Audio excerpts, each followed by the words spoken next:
When you think of flirting in the NBA, it's usually the players who are being flirted with. But to a degree that is sometimes hard to believe, it can really go the other way too. If you don't believe me, then keep watching. Here are some well-known NBA players who got caught trying to make a move while the cameras were rolling. JaVale McGee. It seems like JaVale McGee has played on just about every team in the NBA at some point or another. Yet, throughout his long and bumpy career, McGee has maintained an amazing sense of humor and is probably one of the most well-liked personalities in the league. JaVale isn't afraid to do something unexpected at any given moment. It made him the most frequent guest on Shaqtin' a Fool, and it's also given him a reputation as a flirt. Sometimes, if he's really feeling it, McGee will even disrupt the entire NBA broadcast just so he can shoot his shot. On the one hand, this has the effect of jeopardizing the whole operation. On the other hand, it also has the effect of ensuring that whatever flirtatious maneuver JaVale McGee makes will be broadcast straight into the living room of every home in America. Case in point, back during his time with the Golden State Warriors, which was definitely the best period of his career so far, JaVale was clearly a big fan of the Warriors sideline reporter Ross Goldunwude. McGee was living it up in Golden State, and after a particularly good playing performance at home, it was McGee's turn to talk to Ross for a post-game interview. McGee was uninterested in the appropriate way of doing the interview. Instead of allowing Ross to hold the mic and asking questions, JaVale opted for an alternative strategy that probably made the NBC Sports Bay Area crew freak out. JaVale snatched the mic from Ross and began conducting his own interview. This interview included questions about just how fantastic Ross thought JaVale's performance had been and some generous compliments about the dress Ross was wearing that evening. This bold move worked out well for JaVale, at least at first. Ross was clearly flattered and told him she thought his performance during the game was impressive as always. She even asked JaVale how he felt about the way she had braided her hair.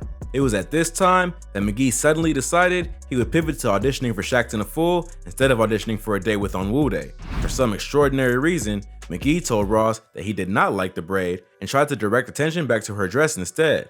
Ross could not believe it. She asked McGee again at the end of the interview whether he really seriously didn't like the braid, giving McGee a second chance after he had already blown a wide open layup, but JaVale wouldn't budge. He just shook his head and returned to the locker room.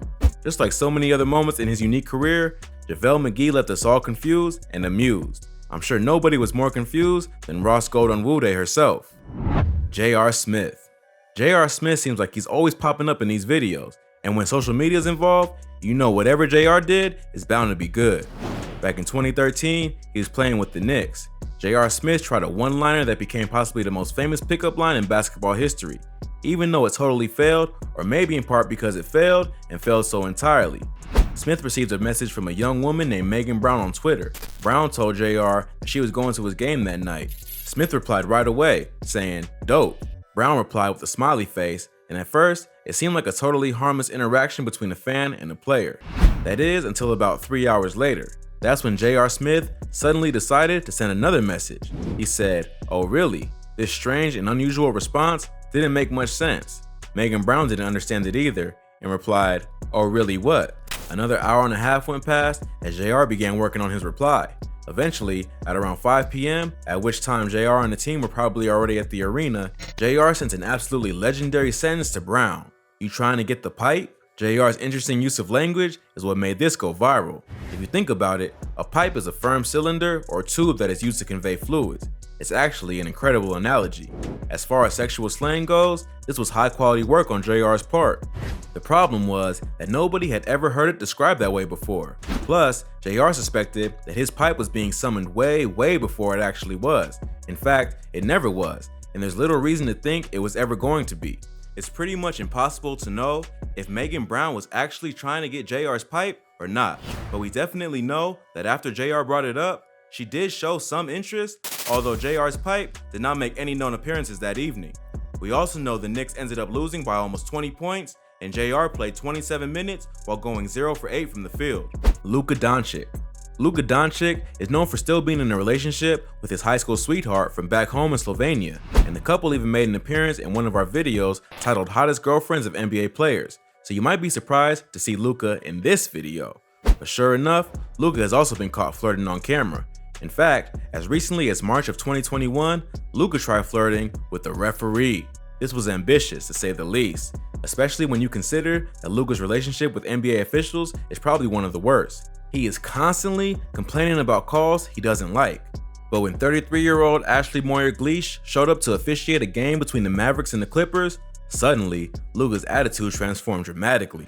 After Paul George ended up at the free throw line, Luka, like always, felt compelled to argue about the call. He walked up to Ashley and looked like he was about to do the same thing he has done 1,000 times before, but instead, Luka clearly did something totally different. One of the things that makes this moment so interesting is that you kind of have to do detective work to find out what he said. Clearly, Ashley thinks Luka is asking about a foul. "What foul?" she asks. Whatever Doncic is trying to say, he has to say it a couple times before she gets it, but when she does, it's super obvious. The clip has led NBA fans to try and fill in the blank. Maybe Luka said, "I'm falling in love with you." Whatever he said charmed Ashley at least a little bit. It also repulsed Coach Tyronn Lue a lot. Just look at his face. Marco Belinelli. Marco Belinelli is the first Italian player to win an NBA championship. He did it back in 2014 with the San Antonio Spurs. This period, during the early to mid 2010s, was undoubtedly the glory of his career so far, but people forget it was also the opposite. Belinelli got in some serious controversy after an amazing message he sent on Twitter. Nobody even knows who the woman he messaged was, but she definitely got the sports world's attention after she publicly posted what he sent her. Belinelli, for his opening line, said, "What's up? Want to see something big to eat?" Frankly, it's surprising he got a response at all. When she asked for clarification, Belinelli definitely provided it. He said, "Yes, something long and thick to eat, LOL." It would have benefited Marco Belinelli to consult J.R. Smith before sending this message, as his choice of metaphor is nowhere near as accurate.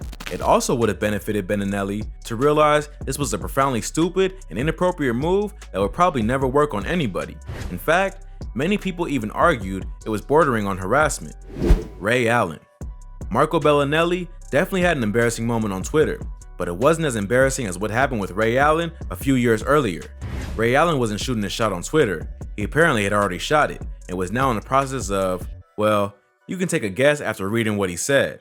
On March 17th, 2010, late in the evening, Ray Allen posted an insanely dirty tweet to hundreds of thousands of followers.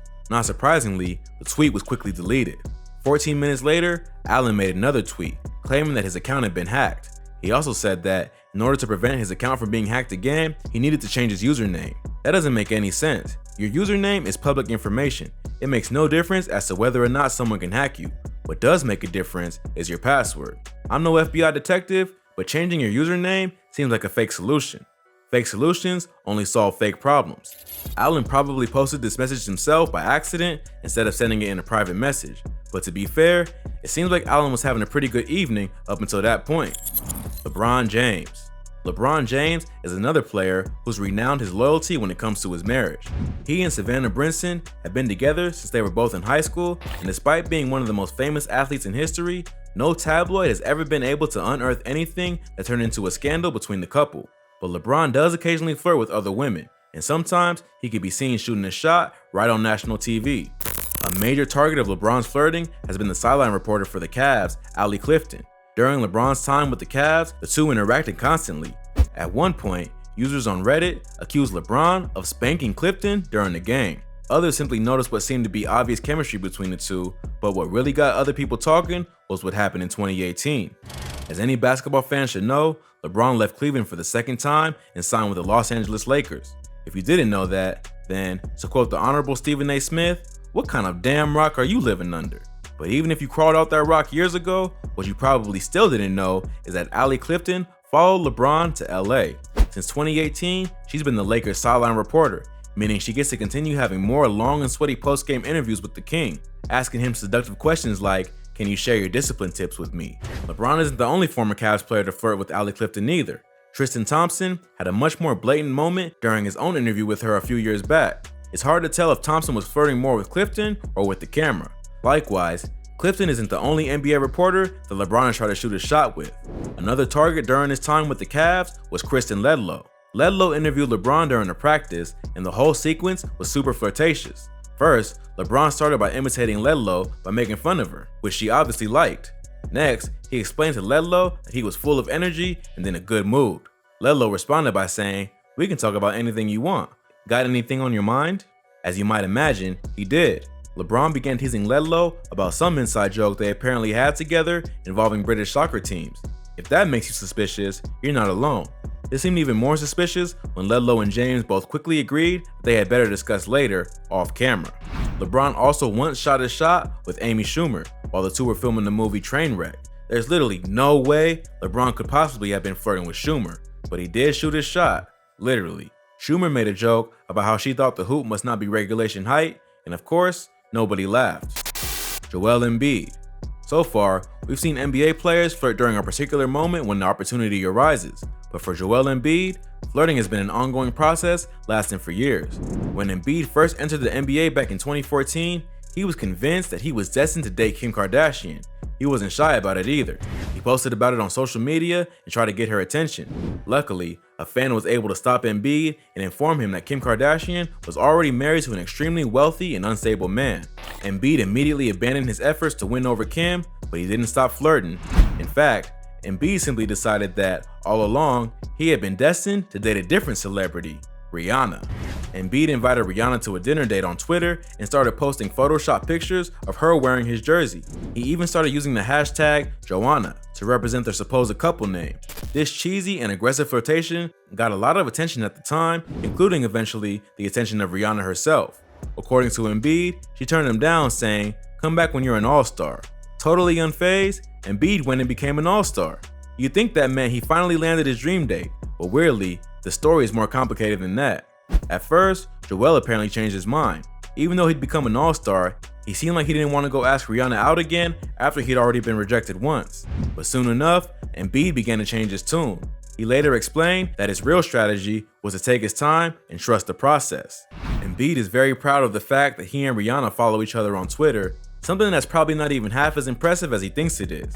Embiid seems confident that this is the way he will be able to finally land a date, by sliding into Rihanna's DMs. I'm sure that inbox is desperate for new messages.